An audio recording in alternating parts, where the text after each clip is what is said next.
New York bo'ylab vertolyot sayohati menga necha pulga tushdi? Oxirigacha ko'ring, narxini aytaman. Amerikaga kelmoqchi bo'lgan har bir kishining orzusi hech bo'lmasa bir marta New York, ayniqsa Manhattan osmonlarida vertolyotda sayohat qilish, to'g'rimi? Men ham aynan shu orzuni ro'yobga chiqardim. Birinchi navbatda Google'dan Helicopter to New York deb izladim. Juda ko'p variantlar chiqdi. Har birining veb-saytiga kirdim, narxlari va xizmatlarini solishtirdim. Eng muhimi ishonchliligi. Shuning uchun Google sharhlariga qaradim. Hummingbird degan kompaniya 5 yulduzdan 5 baho olgan, salkam 1000 kishi fikr bildirgan ekan. Shu sababli aynan ularni tanladim. To'g'risini aytsam, vertolyotga chiqish rejamda yo'q edi, chunki kelganimdan beri faqat yomg'ir va bulutli ob-havo edi, lekin omadim keldi. Bugun 7-may kuni quyoshli bo'lib qoldi.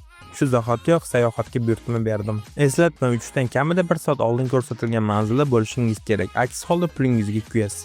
Men 1 soat 10 daqiqa oldin bordim. Ofis juda zamonaviy, mijozlar uchun bepul Wi-Fi, qahva, ichimliklar hammasi tekin. Bu yerda Hummingbird va Fly New York On degan ikkita kompaniya ishlar ekan. Keyin bizni alohida mashina uchish maydoniga olib bordi. U yerda xavfsizlik qoidalari, qanday chiqish, favqulodda holatda nima qilish kerak, hammasini tushuntirildi.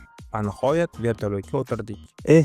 Omadim kelib oldingi qatorda pilot yonida o'tirishga to'g'ri keldi. Dastlab biroz qo'rqdim, chunki bu men uchun birinchi marta edi, lekin yuqori ko'tarilganimda bu umuman boshqa dunyo. Ozodlik haykali, Manhattan ko'priklari, osmono'par binolar, nimasini aytmaysiz. 20 daqiqalik sayohat menga atigi $190 tushdi. Shunchaki $190 bu pulga olgan taassurotlarim bebaho. Videoni Amerikaga borishni rejalashtirayotgan do'stingizga yuborishni unutmang.